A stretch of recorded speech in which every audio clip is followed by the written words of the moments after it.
Okey, Assalamualaikum dan selamat sejahtera kepada semua yang mengikuti Biskut Korea Podcast. Scrap. Okey guys.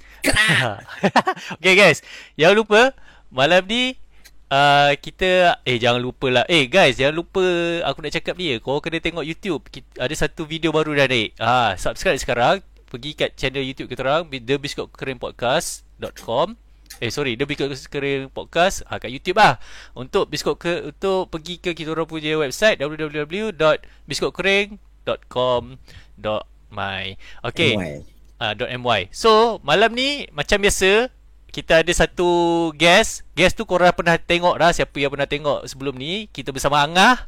Dengan dia akan bawa, dia akan share dia punya experience lah, sekian-sekian perjalanan beliau bersama isteri dari Malaysia ke Mekah berbasikal. Berbasikal tau, bukan naik kapal terbang. Lain hari lah naik kapal terbang. Dia cakap, buat apa naik kapal terbang? Boring. Kita naik basikal. Cakap kat bini dia macam tu. And then one day bini dia cakap, okay, on. So bersama kita, bukan ada Angah je, kita ada Ime.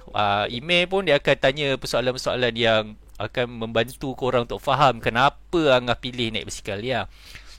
Kalau korang ingat, 3 minggu lepas kita dah bersama dengan Angah dah. Tapi malam tu kita orang tak puas dengan cerita dia tau. Sebabnya sebabnya dia cerita sikit je. Lepas tu ada problem teknikal kan. So tak boleh nak buat apa. And dia cerita dulu dah sikit. Dia lebih 14 negara. Dia baru cerita 2 negara. 2 negara tu baru 10%. So korang, kalau korang nak tahu lebih banyak kan, lepas korang dah dengar preview cerita malam ni, korang pergi cari buku dia, Ustazah Basikal.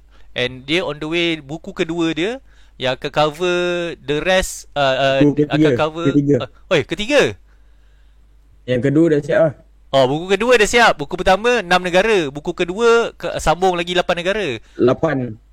And then ada lagi buku ketiga. So buku ketiga The Untold Story. Dia Untold Story pula. So kalau korang dapat sikit preview tu, kau nak sampai sikit preview tu, kau dengar lah malam ni.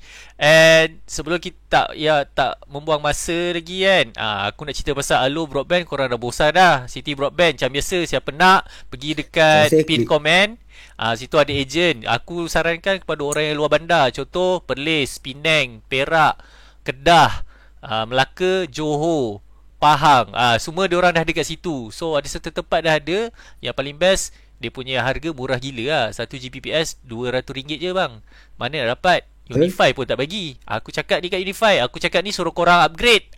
Unify aku bengang sikit. Puncak Alam kantoi sekarang ni. So korang senang sangat tu ni. Sampai agak sikit lah, sebab kita nak buat live. Macam mana kan? So korang siapa nak nak kelajuan internet yang maha dahsyat, korang boleh tekan pin komen kat bawah tu.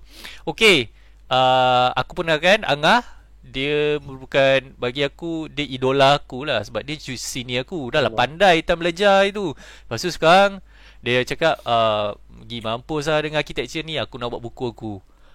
So tanpa buang masa, kita dengarlah apa Angah cerita malam ni. Angah, apa yang aku rasa kau introduce sikit lah. Mungkin orang tak pernah dengar siapa kau ni kan. Introduce sikit.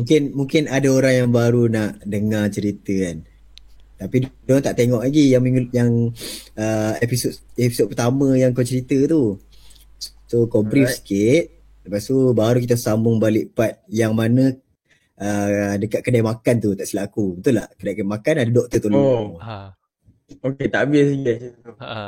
So introduce sikit dia cerita. Introduce dulu. Okay. Alright, bismillahirrahmanirrahim. Assalamualaikum warahmatullahi wabarakatuh. Kepada penonton Biskut Korean Podcast. Alright, thank you very much kepada Ray dan Ome di atas jemputan kali yang kedua ni. Minta maaf yang kali pertama tu memang mencemburui sikit line. Sebab tak pakai line ni apa? Tak pakai line apa? Yang promote tadi fiber. Tak pakai fiber.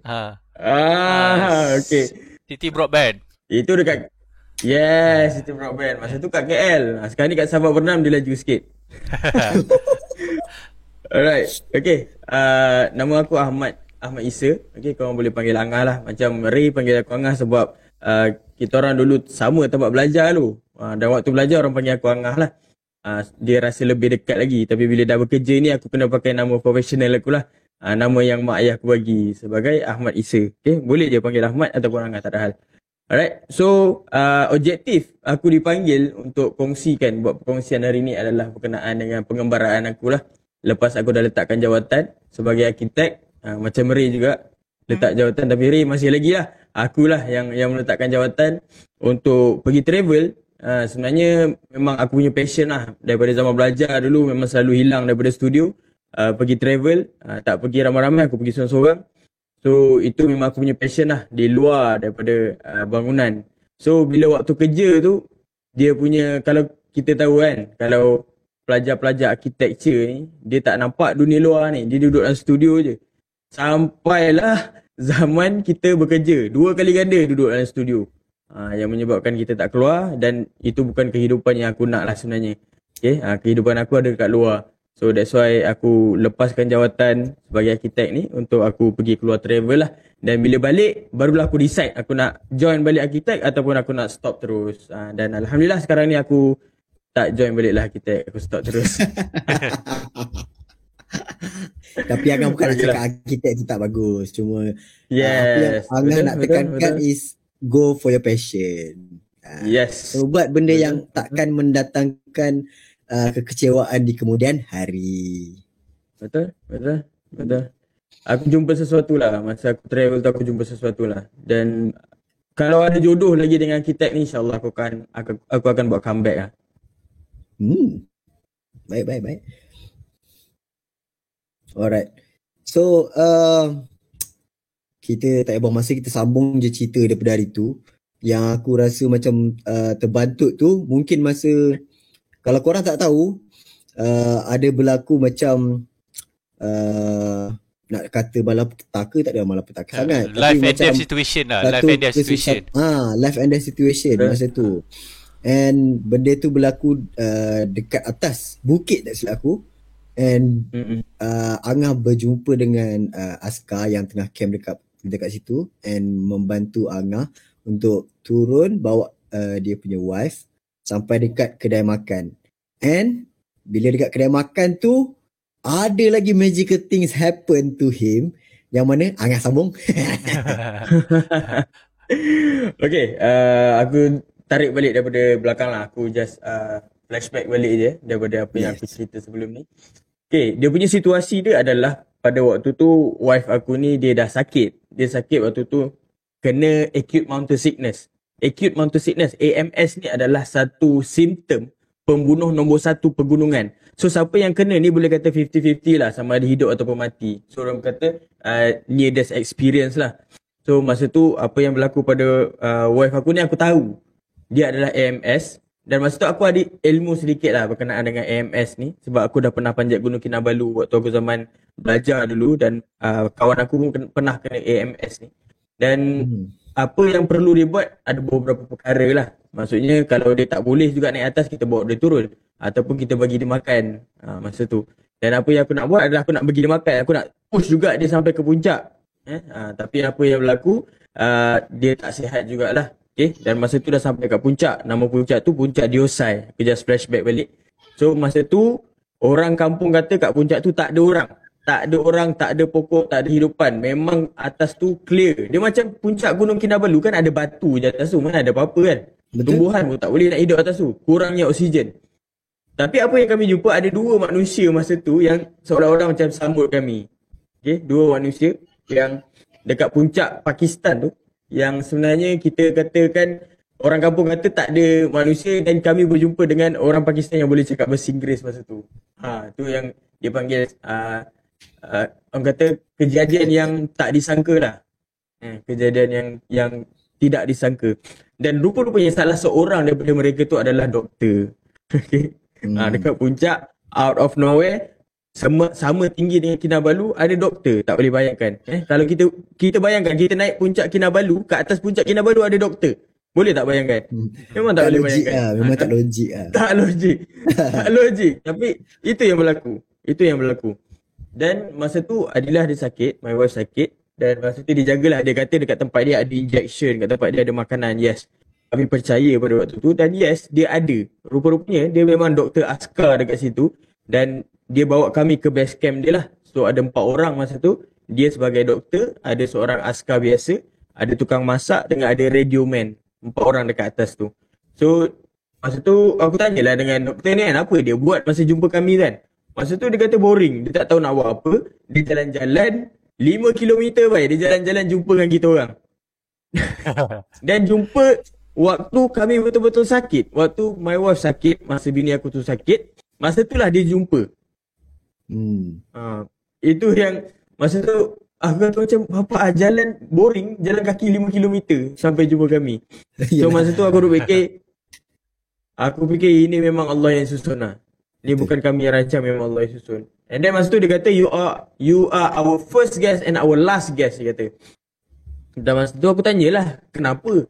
Dia kata sebelum ni sepanjang bertahun dia duduk kat atas tu, tak ada orang pernah sampai kat tempat dia tu. Tak pernah dia bawa orang lain datang ke base camp dia tu.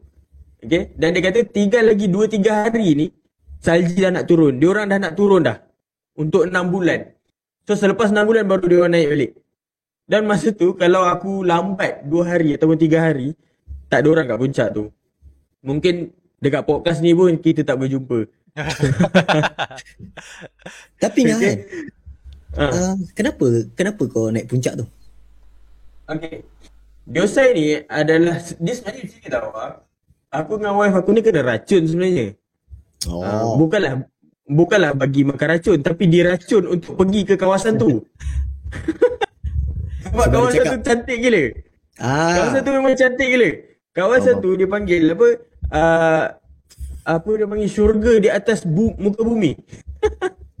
Kalau yang Google lah Diosai tu, memang korang tak boleh tidur malam lah. Memang tempat tu sangat cantik lah. Okay, dan atas tu rupanya tempat beruang. Tempat beruang dekat puncak tu. Wujud kami tak jumpa beruang.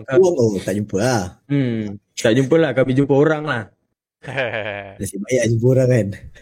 Kan, nasib baik jumpa orang. Kalau jumpa beruang tu, alhamdulillah lah kita pun tak nak jumpa. Okay.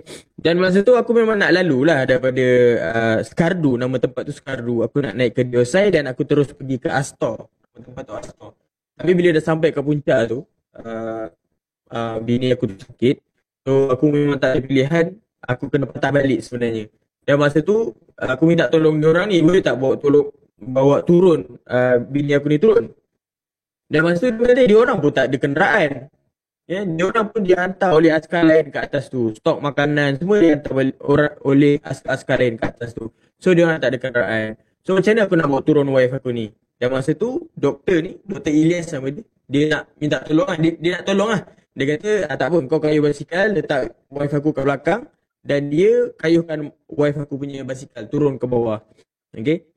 Dan bila turun tu bila naik tu sebenarnya kami naik kan 4 hari kan. Orang kata naik motosikal sampai ke puncak tu 1 jam je. Tapi kita naik basikal 4 hari baru sampai ke puncak tu. So masa turun tu tak sampai 4 hari lah. Masa turun sampai ke bawah tu, betul-betul dekat kafe yang kami mula naik tu sejam je. Punya dah laju masa tu buat. Laju gila masa tu. Turun bawah kan. So kau dukung wife kau? Tak, dia duduk kat belakang basikal aku. Okay. Dia duduk belakang basikal aku lah. So dia bonceng lah. Nasib baik aku punya rack tu boleh handle. Dan wife aku pun tak besar sangat kan. Wife aku kecil. So dia okey lah. So boleh handle lagi. So bila sampai kat bawah tu, aku cakap dengan doktor ni dia kata dia nak pergi rumah makcik dia. Aku cakap tak apalah, pergilah rumah makcik dia. Dia dah 2 hari dah jaga wife aku. So aku rasa segan lah kalau dia nak tengok-tengokkan lagi wife aku kan. So lepas tu dia pun balik. Bila dia balik, aku jumpa balik dengan wife aku. Masa tu dia tengah duduk kat meja. Dia tanya, mana Dr. Ilyas? Aku cakap dia dah balik lah. Lepas tu aku tanya lah, kata nak pergi hospital. Oh betul juga nak pergi hospital. Ada lagi 10 km kita nak sampai ke hospital. So masa tu aku macam, alah, macam mana aku nak bawa wife aku ni pergi hospital, ada lagi 10 km kan. Dan masa tu aku cakap dengan wife aku, boleh tak kayuh basikal lagi 10 km je. Dan masa tu dia tak cakap, masa tu dia nangis lah. Masa tu aku cakap, aku salah cakap ni. Kan, dia dah 2 hari masuk makanan. Dia dah dehydrate gila. Kan, 2 hari tak masuk makanan, masuk muntah. So dia memang dah lembik gila lah. Dan masa tu aku tak tahu nak buat apa.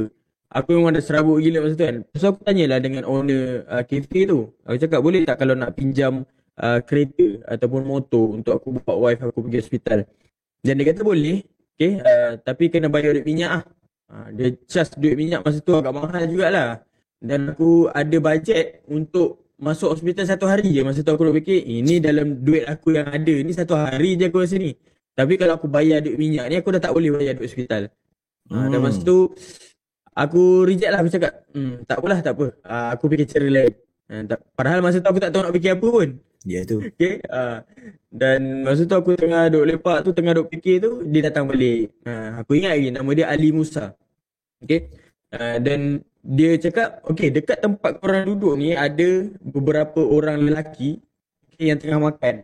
So aku nampak, masa tu dia cakap, dia nampak dia orang ni ada kenderaan dekat luar tu. So why not you minta tolong daripada dia untuk bawa pergi hospital. Masa tu aku cakap, okay lah, aku pun tunggulah sampai dia orang ni habis makan. So bila once dia orang ni dah habis makan je, aku terus bangun, terus pergi kat dia orang ni. Masa tu dia orang tak tanya apa, dia orang terus tanya, how can I help you? Aku macam dah terkejut lah. Ya. Dia macam tahu je aku nak Macam dia orang macam tunggu kau tau. Macam tunggu kau nak tanya kau. Kan. Mungkin muka aku serabut lah kot kan masa tu kan. So masa tu aku cakap, yes, I need to bring my wife to hospital. Aku cakap macam tu kan. Lepas tu dia tanya, where's your wife? Aku panggil lah wife aku untuk jumpa dengan pakcik ni. Ada pakcik nak jumpa kan. So wife aku pun datang. Dan pakcik tu dia terus pegang tangan wife aku. Dia terus pegang tangan bini aku. Aku dah macam, dah kenapa pakcik ni kan tiba-tiba pegang tangan bini aku kan. Masa tu dia kata it's okay, I'm a specialist doctor. Dan masa tu dia check lidah bini aku kan. Dia kata it's okay, dia kata all my friend here are specialist doctor, dia kata. Semua specialist mak dapat. Ada 6 orang masa tu. 3 orang specialist doctor dan ada 3 orang driver dan ada 3 4x4 kat luar sana. So maksudnya setiap specialist tu dia ada driver dia dan ada kenderaan dia orang sendiri. Okay. Dan masa tu dia kata give up 5 minutes, dia kata dia nak pergi tangkap gambar dekat tasik sebelah kafe, sebelah hotel tu. Okay, tangkap gambar. And then aku cakap okay lah, tak apalah. Lepas tu dia patah balik dan dia bagi satu kenderaan. Ada seorang nama doktor tu, Dr. Nadim. Dr. Nadim. Dia bagi kita orang satu kenderaan untuk hantar terus pergi ke hospital 10 km. Dan rupa-rupanya aku tanya dia orang kan, dia orang buat apa dekat tasik tu. Dia orang hanya datang daripada hospital 10 km yang kita orang nak pergi tu. Dia orang ni specialist hospital yang kita orang nak pergi tu tau. Dan 10 km tu. Dia orang datang situ nak lunch dengan tangkap gambar kat tasik. So dia memang tengah lunch je lah kat situ. Bukannya dia orang macam nak pergi naik gunung ke apa. Tak. Memang nak lunch. Kau rasa kau pernah tak pergi lunch sejauh 10 km? Tak, masalahnya dia lunch lepas tu dia nak letak gambar lagi kan. Aku rasa memang dia nak letak gambar kat tasik tu. Tapi dia macam makan ala-ala makan lah kot kan. Tapi tu lah 10 km daripada tempat kerja. Tak ada driver masing-masing. Lain level yang gula tu tau. Aku nak pergi makan jauh sikit lah. Ambil gambar sikit. Bukan ramai pun orang ni. Aku specialist. Tak ramai orang jumpa specialist. Kalau kat KL ngulur dia macam ni kari kepala ikan lah. Itu pun dah kira macam teruk-teruk kan. Masuk lambat apa semua kan. Ini 10 km bai. 10 km jauh gila. Dah lah kawasan dia Gunung Ganang pula tu. Itu memang aku tak boleh break lah masa tu. Anggas, ni memang aku cakap. sebelum sambung, boleh check kau punya connection cable lah. Sebab kau punya mic kelakar. Mic. Mic. Test. Okey je aku dengar okey. Sebab aku punya pecah-pecah. Okay. Itu lah. Alright. Okay Alright. Okay. Right. Sebab cerita tu Boleh. korang korang dah dengar, tapi sebab tajuk kita ni merentas benua tau. So kau pernah terfikir sebelum ni memang kau nak merentas benua Asia, pergi dari South Asia pergi ke Middle East kan. Kau apa kau punya fikiran time tu macam kita nak rentas satu Asia ni, dah lepas Thailand tiba-tiba macam rentas Asia lah lepas ni. Aku sebenarnya plan lagi nak pergi lagi jauh sebenarnya. Nak pergi sampai ke London, sampai ke Eropah. So Mekah tu separuh jalan lah. Baru separuh jalan. Oh, I see. Aku rasa sebab sebelum ni kau pernah cerita yang kau punya starting point duit kau sikit je. Sampai Thailand rasa dah habis terus balik Betul? kan. And then suddenly Betul? rezeki kau murah. And then kau boleh kumpul this kind amount of money. And then from Thailand tu, perjalanan kau macam mana Angah? Aku nak start dari Thailand lah. Sebab Pakistan dah jauh sangat dah Angah. Aku nak Pakistan ni, diorang kat luar tu tengok cerita kau, dengar cerita kau sekarang ni, dia pergi beli. Geng, siapa yang dah tengok ni, kau tengok pin komen, ada ebook percuma. So korang boleh tengok sikit previews tu. Kalau korang rasa berbaloi ni untuk inspired diri korang untuk dapat apa yang korang nak, korang angkat terus buku tu. Okay Angah, lepas sampai Thailand apa kau buat Angah? Kau masuk dari mana Angah? Thailand Okay. besar tu. Okay. Mungkin aku pernah cerita lah, aku dah lupa lah sebelum ni macam mana aku bermula dengan RM1,900 je. Okay, kalau kau bayangkan RM1,900, bawa isteri kau nak pergi mana je? Boleh sampai mana je? RM1,900. Memang tak logik sampai ke Mekah. Tu. Kan? Tapi apa yang berlaku? Itulah kata, kita ni manusia ni, kita merancang kan. Tapi Allah punya perancangan tu maha dahsyat lah, maha power lah sebenarnya. Allah punya perancangan. Betul. Dan apa yang berlaku yang menyebabkan aku ni yakin untuk aku nak teruskan adalah waktu aku mula start daripada KL tu RM1,900. Dan bila aku kayuh satu hari sampai ke border Thailand tu makan masa 30 hari, sebulan. Yang sepatutnya seminggu dah boleh sampai dah. Dekat Perlis tu kan. Dekat Kedah untuk kita nak cross tu. Tapi apa yang berlaku pada waktu tu, ni memang Allah susun lah. Setiap hari ada orang jemput datang rumah. Orang jemput datang rumah. Bila orang jemput datang rumah ni ada 3 perkara yang best. Yang pertama adalah dia akan sediakan makanan lah. Kan? Sarapan, lunch, dinner, semua dia akan sediakan. Yang kedua adalah dia sediakan tempat tidur. So, kita orang ni dah boleh bajet lah. Tak boleh, kita tak payah keluar duit untuk makan, tak payah keluar duit untuk tempat tidur. So, kita dah cut cost dekat situ. Yang ketiga ni paling best. Yang ketiga ni, bila kami nak keluar daripada rumah diorang ni, agak-agak lah korang. Orang Islam, Melayu kita, kalau dengar orang nak pergi umrah ataupun haji, apa dia buat? Dia minta doa. Okay, minta doa. Apa lagi? Selalu kalau kita nak dengar mak ayah kita ke, atuk kita ke, kalau dengar orang nak pergi umrah ni, diorang ni hulur duit. Ya, betul. Dia sedekah. Dia akan sedekah. Sedekah. Yes. Setiap hari kita orang dapat duit sampai kat border Thailand, korang rasa berapa yang kita orang dapat? Around 30k. 5,000? 30? Yeah. 22,000. Weh, itu memang rezeki tu. Itu langsung kami tak rancang. Serius, masa tu langsung tak rancang. 22,000. Itu yang menyebabkan kita orang mula yakin. Mula yakin yang perjalanan ni insya-Allah dipermudahkan. Okay. Dan bila masuk Thailand, dia dah tak macam Malaysia lah. Okay, dekat Thailand ni orang dah tak kenal lah. Kat Malaysia ni orang kenal. Okay, pergi kat depan ni ada keluarga kita orang. Okay, pergi kat depan ni ada kawan kita orang. Pergi kawan ni jumpa macam tu sampai ke border Thailand tu. Tapi start masuk Thailand, orang dah tak kenal kan. Dah tak ada orang nak kenalkan sesiapa kat dalam tu.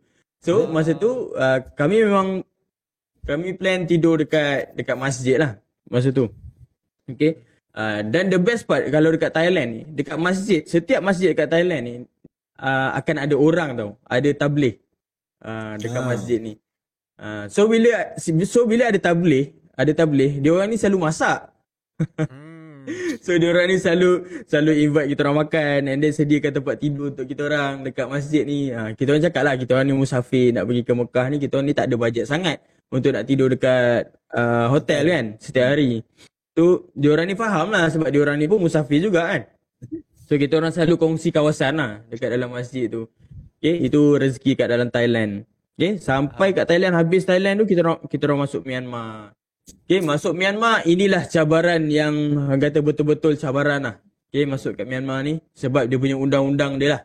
Okay, undang-undang dekat Myanmar ni, untuk pemegang pasport, dia tak benarkan untuk kami tidur kat mana-mana, masjid ke, rumah orang ke, okay, kecuali dekat hotel yang disediakan oleh diorang lah untuk traveller, untuk orang luar daripada Myanmar. Which is memang kami tak mampu pun nak tidur setiap hari dekat hotel. Sebab setiap negara kami plan sebulan. So masuk Myanmar sebulan. Gila kau setiap hari tidur kat hotel. Memang tak lah. Duit bukan banyak sangat pun kan. Dan masa tu aku teringat lah my friend yang pernah kayuh basikal daripada daripada Europe balik Malaysia, diorang kata diorang pernah jual postcard. Dan masa tu aku pun try lah jual postcard dekat Malaysia kan. So aku post dekat aku punya page masa tu, Kembara Memburu Hikmah, aku post. Siapa yang nak beli postcard? Okay, harga postcard tu 50 sen je kat Myanmar. Harga 50 sen, postage dia 50 sen. So dalam RM1 lah macam tu untuk post sampai ke Malaysia. Dan aku jual dengan harga RM5. So satu postcard harga dia RM5. So aku ada profit RM4 lah, bersih. Okay. So masa tu bila aku jual, tanpa aku tahu, tanpa aku sedar, sebenarnya ada ramai gila kolektor kat Malaysia ni yang collect stamp. Stamp dekat postcard tu. Nice, So nice. bila aku jual RM5, diorang ni alah RM5 tu murah sangat. Diorang bayar RM10, diorang bayar RM20, diorang bayar RM30. Okay. So masa tu aku duk fikir dalam perjalanan ni, kalau aku tak ada duit, aku nak bersihkan hotel ke, basuh pinggan ke kan. Tapi apa yang berlaku, benda tu tak berlaku. Bila aku jual postcard je, alhamdulillah cukup untuk setiap negara yang aku lalui.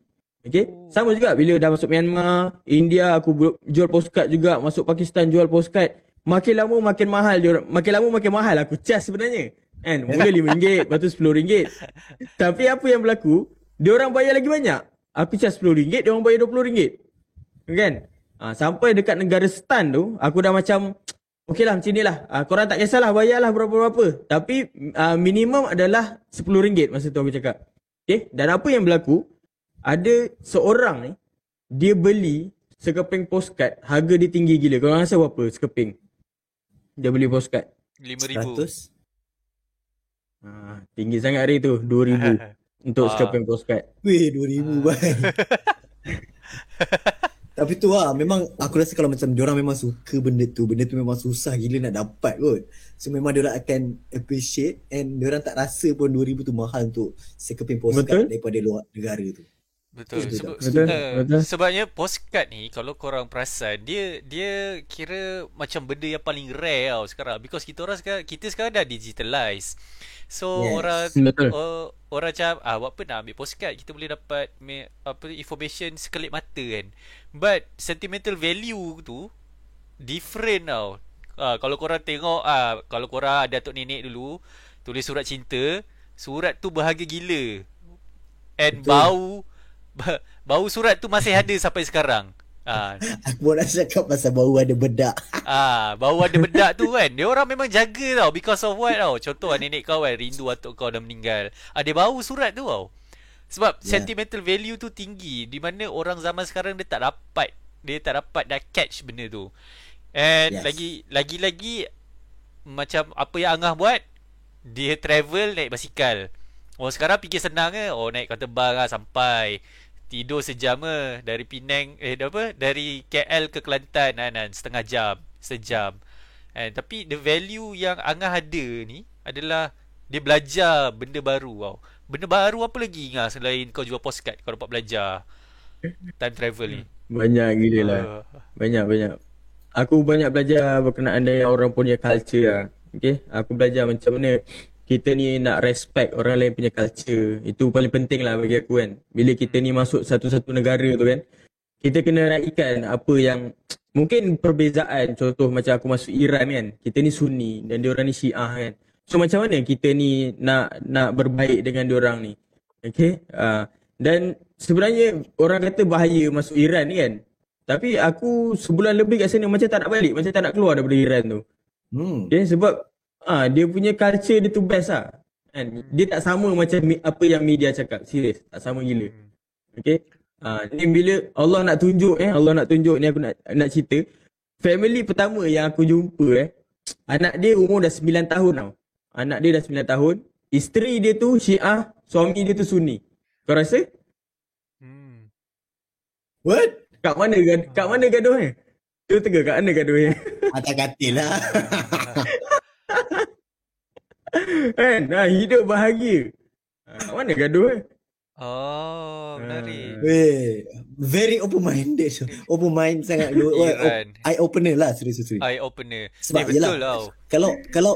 Kalau dekat media Malaysia kan, ataupun dekat di kalangan orang-orang Malaysia, orang tahu macam kalau kita pergi Iran, kita kena berhati-hati sikit, kita kena jangan cakap yang kita ni Sunni ke apa semua kan. Tapi bila Angah cakap macam tu, aku macam, serius ke? So memang Angah dah pergi sana, dia cakap memang tak ada Dan apa-apa. aku siap tanya tau. Sebab aku dah selesa kat sana. Ada seorang ni nama dia Bobek lah. Aku tanya dengan dia. If I go to Tehran, at center of Tehran, and I'm shouting, I am Sunni, what happened to me? Aku siap tanya macam tu. Kau tahu dia jawab apa? Nobody cares. Oh, nice faham. By the way, aku rasa benda ni agak betul because of sebelum ni aku ada bekerja kat satu company firm ni, and then dia ada seorang intern ni, dia Iranian and dia Syiah tau. And then dia sangat love soft spoken, sekian soft spoken, nak tolong dia tolong kan. Lepas tu kalau kita ajak nak lepak makan, dia ajak kan. Dia ajak tempat yang grand lah. Ya aku faham lah, student yang Iran kan duduk Malaysia memang kau lah. And then aku just agak skeptical tau, sebab orang cakap Iran ni Syiah ni sekian. Okay, maybe dia datang sini nak berbaik sebab dia nak selamat. But bila apa yang Angah cerita sekarang ni, which is apa yang dia buat tu dekat negara dia buat dekat negara orang juga. And aku mungkin bila kalau lah orang cakap dia ni Syiah, dia nak ajar orang sekian macam ni kan, pada pendapat aku rasa itu adalah ekstremism sahaja. Siapa yang ekstremis sekian. So tak boleh lah nak terus chop dia ni macam ni because of orang Malaysia kan. Orang Malaysia faham lah lagi kat Facebook ni, lagi kat social media cakap kan, bila Syiah dia ni nak macam tu macam ni sekian dia akan sesatkan kau. Pendapat aku yes, tanpa kita sedar tanpa kita sedar kita ni ekstremis sebenarnya. Betul, because of aku rasa macam sebenarnya boleh je kalau kita nak hidup, kita hidup cara kita je lah. Dia nak hidup cara dia, go on, tak ada masalah. Sebabnya dia tak memberikan bahaya kepada kita kan. Contoh memanglah ada benda yang orang Syiah buat membahayakan dia sendiri, tapi dia tak ajak kau join Syiah. So kau hidup je lah macam biasa. Betul setuju. So In fact diorang pun tak tahu yang sebenarnya kita ni tak suka diorang. Diorang pun tak tahu. Aku rasa diorang tak kisah pun kau suka aku ke tak, lagi lantak kau lah. Macam pelik lah bila kat media kat Malaysia ni, and then ada je ekstremis yang fikir macam tu sekian. Aku bukan menyokong Syiah, tapi aku nak cakap kat korang, kalau dia tak membahayakan diri korang, kenapa korang nak terus skeptical and panas like kat orang sekian macam tu. So aku nak baca sikit, ada komen di sini. Sufia Hadi, ada e-book percuma. Geng, siapa nak dapatkan e-book percuma tu boleh klik link apa yang dekat pin komen tu, and then korang boleh dapat berapa chapter dalam ni dia ada 2 e-book tu aku bagi. Ada satu tu e-book sampel 20 muka surat yang pertama. Yang satu lagi tu cerita pendek lah. Dekat ada 14 cerita dekat setiap negara lah. 14 negara yang aku bagi, ada satu negara satu cerita. So korang boleh nak dapatkan preview, korang boleh baca benda tu. And then Amin Firdaus Wong, bukan Wong, aku ingat Amin Firdaus Wong tadi. Jangan sensitif sikit. Wong sekarang ni sensitif sikit. Amin Firdaus Vlog. Assalamualaikum Tuan Biskut Kering Podcast. Hadir, thank you hadir pada malam ni Abang Amin. Ni lah aku punya ni agent korang yang contact aku. So Abang Amin, thank you for supporting. Nanti jangan lupa lah tekan share and like, lepas tu turn on notification sekali. Boleh tahu hari Jumaat ni cerita apa. Alright geng, lepas tu kita sambung semula apa cerita Agah ni. Bila kau cerita tadi sampai negara stan ni kan, kau dah berjumpa dengan Syiah kan, apa lagi yang kau belajar daripada culture diorang lah? Because aku lebih suka nak faham culture instead of macam makan what not, because culture ni yang mencerminkan diri kita. Even orang Melayu pun culture dia berbeza-beza ikut negeri kan. Kalau kat macam negara yang stan ni macam mana? Negara stan ni, diorang ni majoriti Islam tau sebenarnya. Background diorang Islam, tapi diorang ni dah dijajah oleh USSR, komunism by Russian ni dah lama. So diorang ni semua dah pakai skirt, semua macam dah dengan komunism kan. So diorang ni dah lama, sampai orang-orang tua diorang pun dah tak tahu macam mana baca Al-Quran, padahal background ni Islam. Dan the best part adalah diorang ni bila sebelum makan diorang ni baca doa. Bismillahirrahmanirrahim. So baca doa, Lepas tu, okay, minum vodka. Okay. Oh, okay. Menarik. Okay. Aduh. So dia mix lah. Dia macam ada kekeliruan sikit dari segi mungkin segi keagamaan kot. Dia dah Diorang ni tak dapat macam Christian modern lah. So masa tu adalah orang yang faham lah. Ada yang tak faham, tak faham lah. Tapi orang generasi muda dia aku respect lah. Generasi muda dia orang mencari. Dia orang mencari macam mana cara nak baca Quran. Suruh dia orang cari balik Islam tu. Dia orang cari balik. Lagi-lagi dekat Kyrgyzstan lah. Kita orang jumpa ada satu grup ni. Nama dia orang ni buat majalah Ummah nama dia. Dan dia orang ni boleh cakap English lah. That's why kita orang boleh adapt dengan dia orang. Dan dia orang cerita lah struggle-nya dia orang ni nak pakai tudung semua benda kan. Sebab nak bertukar daripada Russia punya culture. Nak kembali kepada Islam tu. Kalau kau nak tengok video, aku boleh tunjuk video dia orang ni. Boleh nak share video. Tak payah kot. Biarlah dia orang cari sendiri. Ya. Kalau tak kan. Ya, okay. Sekarang ni kita go on cerita kau ke. biar dia orang berfikir, dia orang imagine sikit macam mana rupa dia. Wow. Guys, lupa dah itu. Korang boleh follow Angah punya YouTube channel. Apa Angah YouTube channel kau? Ahmad Isa. Ahmad Isa dekat YouTube. Kau boleh cari. Situ kalau korang macam tak boleh nak bayangkan sangat kan, tak boleh nak fikir hari. Korang buka kau tengoklah YouTube tu. Tapi itu YouTube tak feel geng. Tu sebab aku suka panggil orang bercerita kan. Angah ni dia macam storyteller tau sekarang. So story dia lebih bermakna daripada kau tengok YouTube. Macam tu lah. Boleh singgah lah nanti. Boleh singgah nanti. Alright lah. Sampai about makanan tu, kau baru cerita pasal dia orang punya makan kan, sebab dia orang ada culture of Russian culture tu kan. So and then budak-budak dia orang pun start mencari Islam tu macam mana kan. Apa lagi yang kau dapat daripada negara stan ni? Okay, first aku sebelum masuk negara stan ni, aku masuk ke China tau. China dekat kawasan Uyghur. Kalau kau pernah dengar lah etnik Uyghur ni. Okay, yang kena tahan dekat penjara terbesar. Masa tu Uyghur ni dia dah lama dah kes dia. Cuma waktu tu tak famous lagi lah, tak viral macam baru-baru ni kan. Uyghur ni. Dan masa kita orang masuk ke satu bandar ni, nama dia Kashgar, bandar Kashgar ni. Dia ada satu masjid, nama dia Masjid Idgah. So kawasan tu memang majoriti adalah Islam. Memang semua Islam sebenarnya. Majoriti adalah Islam dekat kawasan tu. Dia dekat kawasan Xinjiang ni ada majoriti Islam. Apa yang aku nampak waktu tu, muka dia orang ni susah nak senyum tau. Aku ajak selfie, muka tak senyum kan. Aku ajak sembang, tak senyum. So dia orang ni, hidup dia orang ni depressed tau. Sebenarnya masa tu aku tak tahu kenapa dia orang ni hidup macam depressed gila kan. Semua benda macam stress aku tengok kan. Tapi bila ajak kadang-kadang tu ada juga orang yang boleh dah senyum, lepas tu depressed balik. Dan masa tu aku tak tahu apa yang berlaku sebenarnya. Dan masa tu aku tanya dengan kawan aku. Sebab dia ni suka buat kajian. Ada seorang nama Amirul yang follow aku sekali. Dia ni suka buat kajian tentang etnik, tentang budaya orang ni. Dan aku tanya kenapa orang kat sini muka stres-stres Dia kata dia orang ni kena depress sebenarnya. Kena oppress dengan kerajaan dekat sini. Dekat masjid ni baru-baru ni setahun dua tahun lepas dia kata imam dia baru je lepas kena bunuh dekat masjid tu. Okay, sebab imam dia tu pro kerajaan. Okay, orang kampung tu macam tak bersetuju lah dengan imam tu yang dia bunuh kat belakang masjid. So dia orang ni pasport dia orang ni pasport dia orang ni semua kena rampas. So dia orang ni memang tak boleh pergi ke mana-mana lah. Okay, nak ceritanya.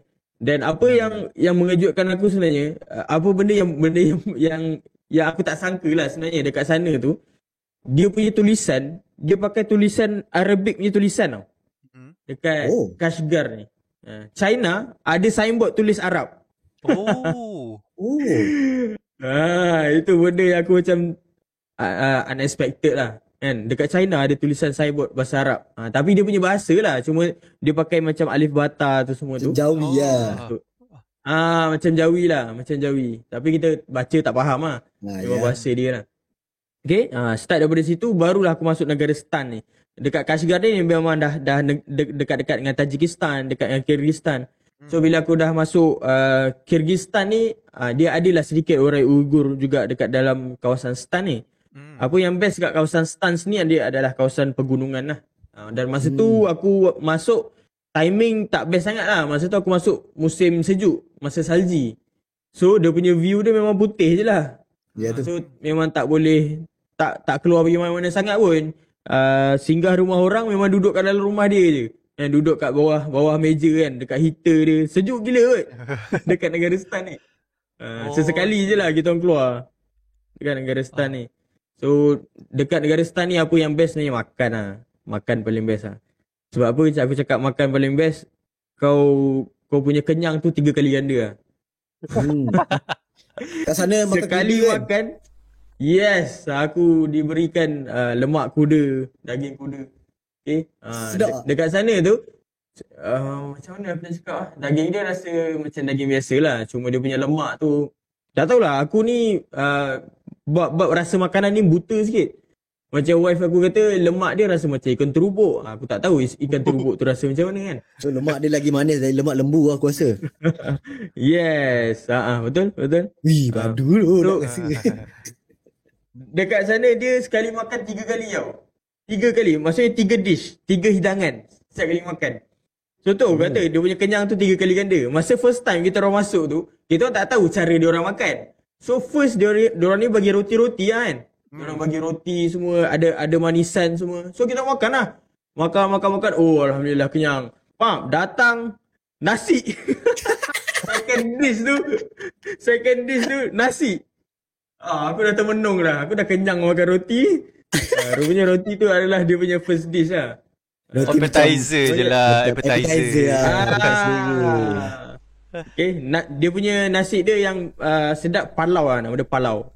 Ada orang panggil palau, ada orang panggil polo. Tapi dia memang lemak kuda, makan dengan lemak kuda macam tu sedap lah. So itu dia punya main dish lah. Nasi panjang-panjang lah, nasi basmati lah. Dia tak. Dia bukan biryani.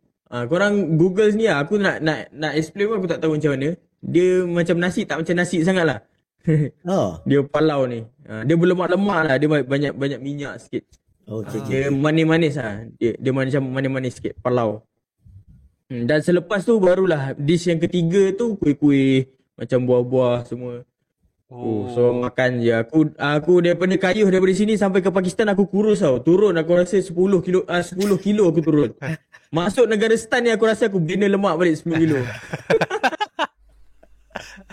Aku rasa dia orang makan banyak sebab sejuk tau. Lagi-lagi time tu kan. Memang kena makan banyak. Waktu winter. Betul. Sebab aku bila kau cerita pasal Tajikistan kan. Tajikistan ni bagi apa yang aku baca kan, dia punya tempat tu macam kau cakap bergunung ganang. Lepas tu diorang ada banyak warlords jaga kat kawasan-kawasan ni. Dia macam berpuak-puak kan kat situ. So masih ada ke tak bila kau sampai dekat Tajikistan tu? Tajikistan aku tak masuk sebenarnya. Aku memang plan nak masuk Tajikistan. Tapi waktu tu musim salji kan. Dekat kawasan Tajikistan ni dia punya salji dia tu pakai lutut. Aku ni kayuh basikal kan. Macam mana nak kayuh salji pakai lutut. So aku tak masuk. Aku tak masuk Tajikistan. Aku terus masuk Kyrgyzstan masa tu. Kyrgyzstan aku terus naik ke Kazakhstan, Uzbekistan, lepas baru masuk Afghanistan. So negara Stan yang aku lalu lah. Negara kalau PAVE ada ni, aku tanyakan soalan ni untuk kau dari PAVE. Dia nak tanya sangat pasal Afghanistan ni sebab dia memang bagi dia memang rapat lah diri dengan Afghanistan. So Afghanistan masa kau masuk tahun 2017 tu, macam mana keadaan dia bila masa tu kan masih ada US punya invasion and what not kan. So pendapat kau bukan pendapat kau punya experience dari situ, apa yang kau nampak kat Afghanistan tu? Okay, first time aku masuk daripada Uzbekistan tau. Aku masuk daripada Uzbekistan, memang dekat sana dia punya jalan darat dia lengang. Jalan darat dia lengang, tapi jalan udara dia sibuk. Dekat Afghanistan. Sebab orang US memang tak ikut jalan darat. Settle kalau dia ikut jalan darat. So diorang ni memang busy dekat jalan udara lah.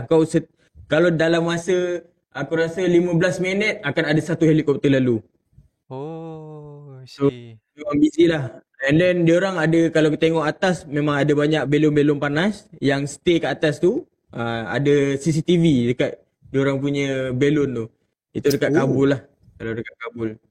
So diorang ada CCTV lah. And US kan, so dia memang kawal ketat lah dekat kawasan tu. And then pada hari yang pertama, aku tak jumpa hotel masa tu. Aku tak jumpa hotel. Dan aku tidur dekat restoran. Dekat restoran diorang. Dan masa tu orang biasa lah. Dan hari yang kedua, aku tidur kat restoran Taliban. Aku dengan wife aku. Kita orang tidur dekat satu restoran ni. Dan rupanya diorang ni semua Taliban. Yang which is kita orang tak tahulah. Tapi diorang ni semua happening lah. Bagi aku tak ada masalah. Diorang ni semua okay. And then dia kata, mula dia tanya, are you not afraid from us? Aku cakap, kenapa nak takut? Because we are Taliban. Dia kata. Dia kata apa? Lepas tu kita orang ni memang jenis tak expect apa kan. Kita orang ni memang kita orang meraihkan je semua. Tak apalah Taliban, kalau Taliban baik okey lah. Kan tak ada apa masalah pun. Dan memang dia tunjukkan akhlak dia sebenar lah. Memang orang Taliban ni memang baik lah. Kan sebab Taliban ni asal pun daripada perkataan Taliban. Taliban ni maksud dia pelajar kan dalam bahasa Arab. So sebenarnya dia ceritalah sebenarnya orang Taliban ni memang betul lah dia bom dekat Kabul tu semua. Tapi dia bukan bom orang awam. Dia bom kerajaan yang pro Amerika. Dia orang ni kan anti Amerika kan. So dia dah warning dah. Dia warning siap-siap. Dia kata kau jangan pergi kat bangunan kerajaan. Kalau tak memang kena bom lah dia kata. So dia memang dah warning dah orang-orang tempatan ni jangan pergi kat bangunan kerajaan. Sebab memang dia orang ni selalu bom bangunan kerajaan tu. So aku nampak dekat sini memang kita orang pun tak pergilah, tapi adalah dengar bunyi tembakan tu ada lah. Bunyi bom tu adalah juga. Kes ada aku pergi rumah seorang ni, dia kata jiran dia baru lepas kena culik isteri dia. Siapa culik? Dia pun tak tahu dia kata. Okay. Dekat Afghanistan ni dia macam ni lah. Dia ada ramai gangster tau dekat Afghanistan ni. Dan kita tak tahu yang diorang ni kalau diorang claim diorang ni sebenarnya penjenayah, tapi diorang claim diri diorang Taliban. So macam mana kita nak tentukan dia tu Taliban ataupun tak? Dah semua orang dah semua orang claim diri dia Taliban. So nama Taliban dia jadi busuk ah. So macam tu lah. Itu yang aku lalui dekat Afghanistan. Basically untuk orang kata pelancong, kalau kita betul-betul dengar kata orang kampung kata jangan lalu sini, kita tak payah lalu. Kalau orang kampung kata sini boleh lalu, naiklah. Bolehlah lalu kan. So kita orang memang banyak berhati-hati dengan tanya orang kampung lah. So diorang lebih tahu. So kita orang memang tak kayuh pun dekat Afghanistan tu. Kita orang kayuh masa daripada Uzbek sampai ke Mazar Sharif kita kayuh. Lepas daripada tu memang orang kampung tak galakkan untuk kami kayuh. So kami tak kayuh lah. And then kita orang keluar daripada Afghanistan pergi ke Iran pun kita orang tak digalakkan kayuh. So kita orang naik flight ke apa? Naik flight. Tak, kami naik flight. Sebab jalan sana, jalan darat memang tak selamat lah. Sebab ada banyak penjenayah yang claim dia orang tu Taliban. So dia orang tak galakkan lah. So korang kat luar kena tahu benda ni. Dekat situ ada misconception atau misunderstanding yang macam orang jahat tapi dia orang nak guna nama Taliban tu sebab nak bagi nama Taliban tu buruk maybe. And mungkin dia orang nak berselindung di sebalik konflik US dengan Taliban tu. And dia orang buat benda-benda jahat. Satu. So basically apa yang Angah cakap, yang dia jumpa Taliban yang baik, and ada juga orang-orang kampung cerita yang ada Taliban yang gangster yang guna nama Taliban tapi buat benda-benda tak apa-apa yang merosakkan nama-nama Taliban tu lah. So dekat sini kita dah nampak lah orang yang pergi sana bukan orang yang bercerita sahaja tapi dia dah pergi sendiri. So satu soalan lah, kiranya bila kau tengah kayu basikal tu kau dengar bom meletup tu, kau buat bodoh je ke atau kau macam gegas berlari? Waktu aku kayuh tu bukan dekat Kabul lah. Dia yang bunyi bom tu dekat Kabul. Dekat luar Kabul susah nak dengar bunyi bom. Oh, I see. So memang okay lah, dia lagi satu info yang penting lah guys kat luar. Di mana orang-orang kiranya Taliban bom, dia bukan bom semua orang. Dia bom dekat kawasan-kawasan tertentu je lah. Contohnya orang yang bangunan yang pro kerajaan Amerika at that time. Okay, aku ada nak baca soalan sikit. Apa tu daripada Amin Firdaus. Dia tanya, Tuan Ahmad tak takut ke terjumpa geng Daesh di Afghanistan? Ada ke puak-puak ni dekat sana selain Taliban tu, Daesh ni? Okay, secara jujurnya lah kalau tanya aku masuk satu-satu negara tu, aku masuk satu-satu negara tu sebab aku nak tahu apa yang berlaku yang sebenarnya tau. Okay? Macam apa yang berlaku dekat Iran, apa yang berlaku dekat Myanmar. Setiap kali aku masuk negara tu, dia tak sama langsung dengan apa yang media cakap. So aku nak tahu apa yang berlaku dekat Afghanistan ni. That's why aku masuk, dan aku rasa masuk Afghanistan ni selamat. Sebab ada seorang perempuan ni, dia pernah dia orang Melayu kita lah, perempuan ni, muda lagi, tak kahwin lagi. Dia solo pergi ke Kabul tu. Dia buat praktikal kat sana sebagai seorang doktor. So dia pun selamat selama berapa bulan 3 bulan ke 5 bulan dia praktikal kat situ. Aku cakap, aku ni lelaki kan, takkan tak selamat kan. So masa tu aku nak fikir macam tu lah. That's why aku memberanikan diri untuk masuk Afghanistan, sebab ada seorang perempuan ni boleh masuk ke Afghanistan seorang-seorang, dan siap buat praktikal lagi dekat hospital dekat Kabul tu. Okay. So sebenarnya tak ada dia tak adalah besar sangat pun dia punya problem dekat sana. Kalau nak kata Daesh tu semua benda tu, kita orang tak kisah pun pasal benda tu. Okay. Kenapa kita orang tak kisah? Sebab kita nak tahu perkara yang sebenar, dan kita masuk ni Betul. dengan basikal. Siapa yang rasa macam, ada tak kita rasa macam diancam oleh orang yang masuk dengan basikal? Rasa diancam kan? Betul. So, kalau kita ni datang secara baik, aku rasa dia orang ni akan layan kita secara baik lah. Kan? So dia bermula daripada kita lah. Tak kisahlah Daesh ke siapa-siapa, Taliban ke orang jahat macam mana pun, kalau kita datang dalam keadaan yang baik, dia akan respon dalam keadaan yang baik juga. Tu aku percaya yang tu. Oh, I see. Okay. Menarik juga lah. Because of tak ramai orang ada this kind of experience, because of ada orang tahu benda ni through on membaca bukan setakat media, ada keluar buku kan, sekian-sekian ada cerita keadaan ni sekian-sekian macam tu. And setiap pendapat aku kan, setiap cerita dia ada two side of the coin. Satu yang buruk, satu yang baik. Betul. Benda tu takkan lari, sebab dunia ni macam tu. Dunia ni memang macam tu. Dia akan ada dua cerita. So kepada yang kat luar sana, instead of korang, let's say korang membaca pasal benda-benda yang tak elok kan, stop judging first and ambil tahu dulu. Ataupun tak payah ambil tahu pun lagi senang hidup korang, tak tambah dosa. Don't assume lah. Don't assume lah. Just go figure out lah. Macam tu lah. Setuju lah, aku setuju. Itu dah after Afghanistan, kau terus gerak ke mana Ngah? Iran. Aku by flight lah. Masuk by Iran. Flight lah. Iran. So dekat Iran tu baru start cycling balik lah.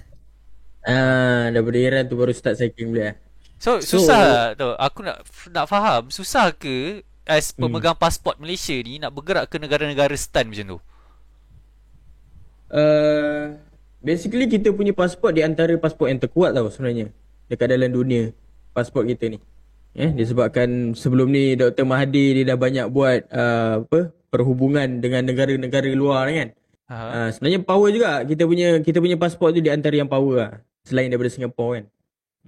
Aku rasa top 10 yang power lah pasport kita ni. Senang lah. Oh, everything senang lah.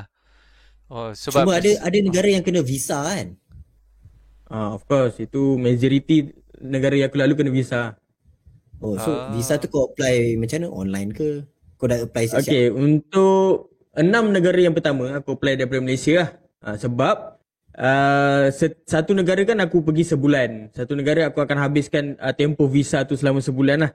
So majority visa ni dia punya tarikh luput dia adalah 6 bulan.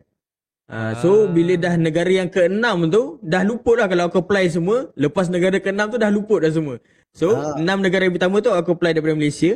Dan selepas tu negara yang ke-7 sampai ke negara ke-14 tu aku apply negara sebelum dia, kalau memerlukan visa lah. Yang tak perlukan ada macam Kazakhstan tak perlu, Dubai tak perlu, UAE tak perlu. Itu di antara negara yang tak perlu lah. Selain daripada tu aku apply negara sebelumnya. I see. Oh, kau ada sampai Dubai juga Ada sampai Dubai. So sebelum masuk Saudi lah. Sebelum masuk Saudi lah. Tak, sebab je bila kau dah masuk satu negara stan di mana Middle East ni, and then kau sampai Dubai, kau rasa apa yang culture shock tak masuk situ? Because of UAE kot. Daripada negara third world country, Tajikistan, Uzbekistan, sekian-sekian ni kan. Okay, aku sebenarnya secara jujurnya lah, aku tak suka masuk bandar. Okay. Sebab aku lagi suka masuk kampung lah. Dia lebih happening, dia lebih dekat dengan masyarakat. Dia kalau masuk ke bandar ni, dia sama macam KL tau. Apa yang kau rasa kat KL? Kat KL ni, orang semua terkejar-kejarkan sesuatu tau. Semua bekerja, terkejar-kejarkan sesuatu. So, diorang ni tak sempat nak tegur semua orang. Okay, tapi kalau kau masuk kampung, semua orang adalah tegur semua orang. Betul? So benda tu dia lebih happening lah. So kalau masuk bandar dia macam alah traffic jam, kereta je laju-laju. Benda tu aku kurang minat sikit lah. So bila masuk Dubai ni macam aku duduk kat KL. Macam tu je lah aku rasa pun. Oh, kira masuk kau hubungan antara orang dengan orang tu tak dirasai lah bila sampai UAE. Betul. And then negara-negara maju ni, highway dia, basikal mana boleh masuk? Betul. So kat UAE berapa lama? Sebulan ke? Sebulan lebih. Kita orang terlajak. Sebab kita orang dia sebulan percuma tau. Tapi kita orang lajak masa tu, kita orang pergi ke Oman. Satu hari kita pergi Oman supaya kita orang masuk balik dengan visa yang fresh lah. Maksudnya masuk tu ada lagi sebulan. Oh, nice. Sebab masa tu kita orang kenapa lama gila dekat UAE? Sebab tak dapat visa umrah tu, tak dapat lagi masa tu. I see. That's the biggest challenge untuk kita orang adalah visa umrah tu.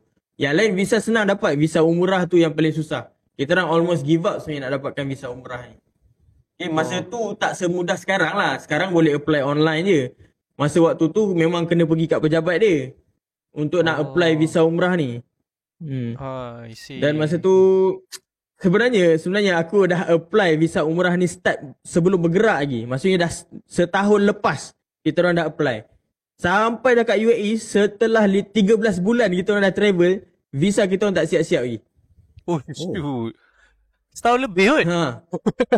Tahun lebih tak siap-siap visa. So kita tak banyak kota kot kan. Umrah bukan haji, umrah. Asal tak lepas lah. Okay. Sebab tak tahulah dekat Malaysia ni kedutaan Saudi dia tu dia tak tahulah dia biokrasi dia kuat sikit lah.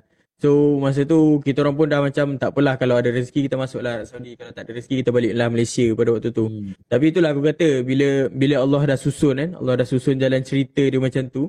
Masa tu kita orang berjumpa dengan orang Malaysia yang dekat sana. So dia kata dia boleh tolong. Dia kata dia boleh tolong dari Malaysia tau. Dia kata kau bawa balik pasport ni, terbangkan pasport ni balik Malaysia. Lepas tu terbangkan balik ke UAE, lepas tu kau terbang pergi Arab Saudi. Masa tu. Dan benda tu dalam masa 5 hari settle. Laju lah. Nice. Padahal setahun tu kita orang cuba figure out nak dapatkan visa, tak dapat. Tapi Allah punya susun tu 5 hari je dah dapat. Dan masa tu sebab kita orang Malaysia kita dekat Dubai ni banyak, dekat UAE ni ramai. Dan dalam ramai juga dalam 3,000 orang jugalah. So pilot saja dah berapa ratus lah. Pilot Malaysia. So setiap hari akan ada orang Malaysia yang balik Malaysia. Ada pilot yang akan bawa flight pergi ke Malaysia. So masa tu kita orang tanyalah siapa pilot yang hari ni balik Malaysia. So kita orang bagi pasport tu, dia balik ke KLIA, kita orang punya kawan dah standby lah kat KLIA tu. So dia ambil pasport tu, dia bawa pergi ke travel agency tu siapkan dalam masa 3 hari. 1 hari balik Malaysia, 3 hari dia settlekan, 1 hari lagi balik ke UAE, terus dapat. 5 hari. Senang. Ui. So masa tu syukur ada kawan-kawan yang boleh bantu kan. Padahal kita tak kenal pun dia orang ni siapa. Tapi dia orang ni sanggup nak bantu lah. Tak adalah, kau cuba bayangkan aku dah naik basikal ni jauh dari Malaysia. Aku nak buat umrah je, takkan tak boleh. Punyalah frust member kan, dah depan kedutaan dah kat mana, nak masuk Arab Saudi je pasti tak boleh. Member dah penat lah, kaki dah patah semua. Tube tayar berapa kali tukar. Kau boleh kira tak berapa kali tube basikal kau tukar selama 14 tu? Aku tak boleh kira lah. Aku rasa banyak. Setahun banyak gila tu. Oh, banyak tukar tiup pun aku tak tahu dah. Banyak gila tukar. Itu lah. Tapi Kalau itulah, itu. sebab aku tengok kau punya basikal pun, kau punya barang-barang tu, equipment kau tu, kau prepare macam mana Angah? Aku sebenarnya nak tanya banyak benda pasal makanan. Sebabnya basikal boleh tanpa beberapa jenis, beberapa beban je kan. So makanan tu korang makanan macam mana lah? Especially bila sampai dekat Myanmar, susah cari makanan halal semua ni. Ke kau tangkap ayam kau sembelih? Aduh, aku kalau tangkap ayam orang kena tembak tu. Okay, aku sebenarnya travel ni aku bawa tukang masak ah. Tukang masak tu bini aku lah. So bini aku dia JK makanan, so dia fikirlah macam mana cara nak masak kan. Dan dia dapat skill baru lah. Waktu dia travel ni, dia boleh masak apa saja yang ada kat sekeliling dia. Maksudnya kita orang kalau dah habis stok, kita orang memang bawa stove, kita orang bawa dapur masak tu semua tu kan. 3 jenis dapur masak kita orang bawa. So dia ni kalau dah habis stok, contoh macam beras. Kat mana-mana ada beras, ada jual beras. Kat mana-mana ada jual bawang, kat mana-mana ada jual kentang. So kita orang just beli je lah benda tu. Bila dah habis masak, restock lah, pergi kedai runcit, restock balik. Bila dah habis, restock balik. Semua barang-barang yang restock tu macam biasalah, aku lah yang kena bawa tu. Kira korang tak ready sangat makanan dalam tin lah. Macam Brahim ke kan, bawa pack ready. Mahal tu, aku rasa tak worth it lah. Benda tu kalau kau fly sehari je tak apa. Tapi kalau macam kau nak travel macam tu, kau memang kena masak, kena beli kita orang dapat tau benda-benda tu. Kalau aku nak benda-benda tu, kita orang pergi kedutaan dia, pergi embassy.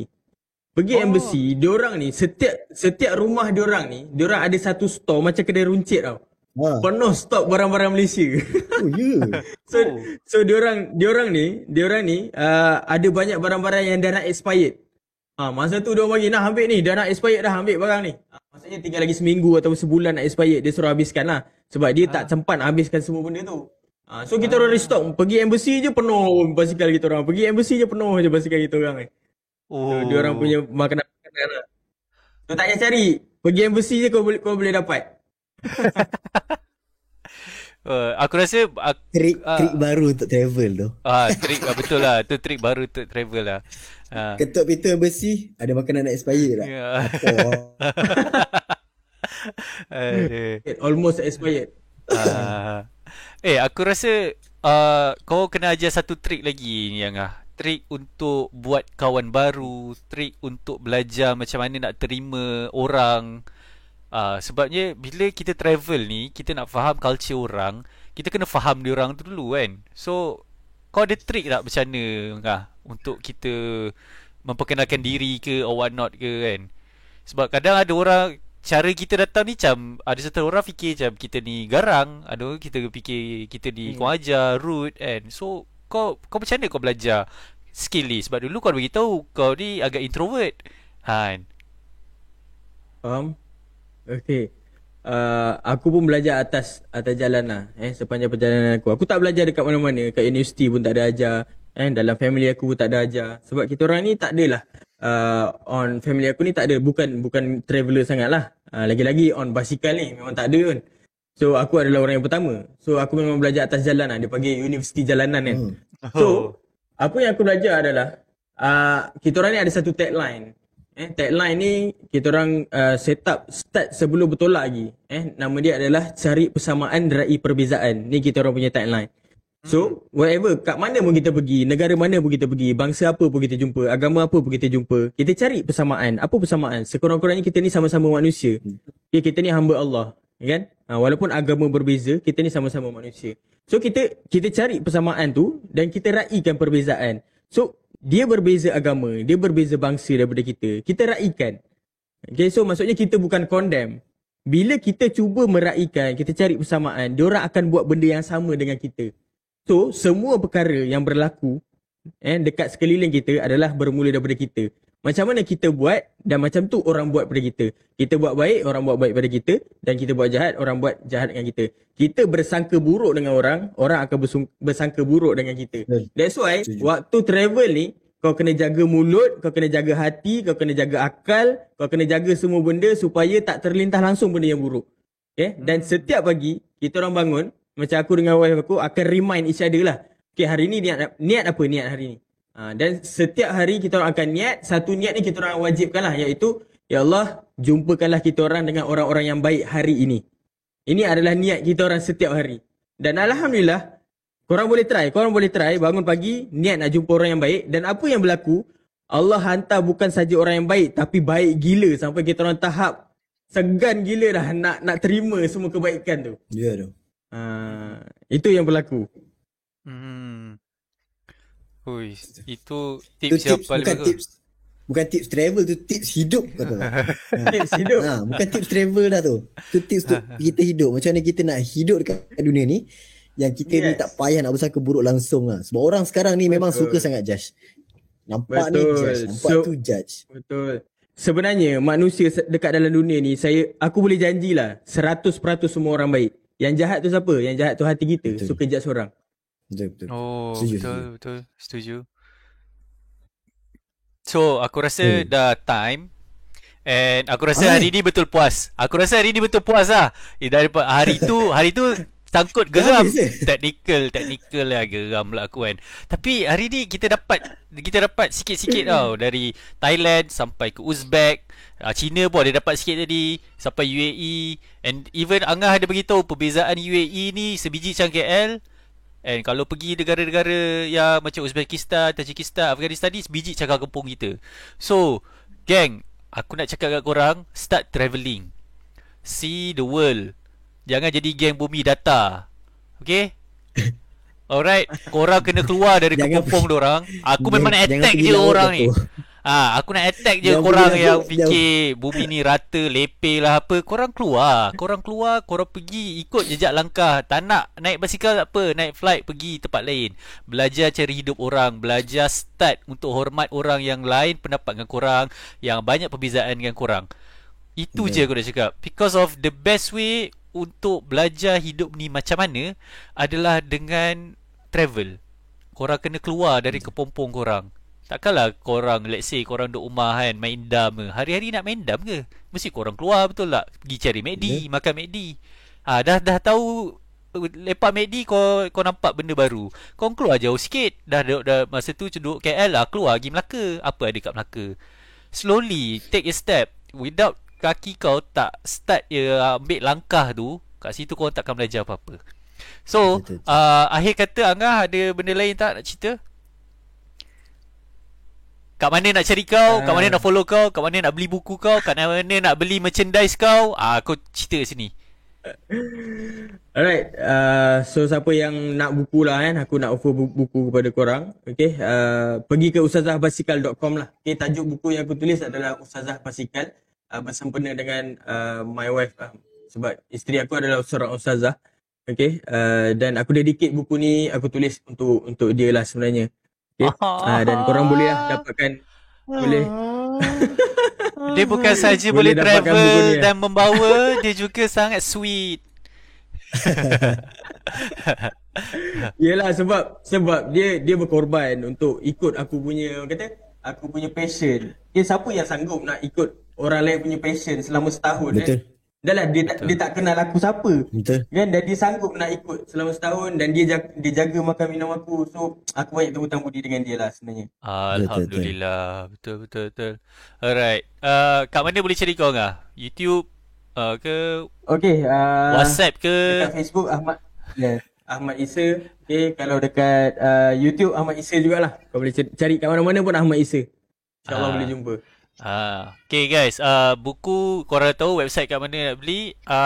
Merchandise nanti merchandise tak release lagi lah. Okay, kalau korang tahu, dia Angah pun tengah on the way nak keluarkan dokumentari. Nak tahu TV bila? Korang tunggu lah. Benda tu ada dekat dalam TV Malaysia. Kau tunggu je, adalah tu nanti keluar. Tajuk dia apa Angah? InsyaAllah. Ada tajuk ke? Boleh reveal tajuk belum? Belum ada tajuk. Ada tajuk lagi. Tak boleh reveal tajuk lagi. Alright.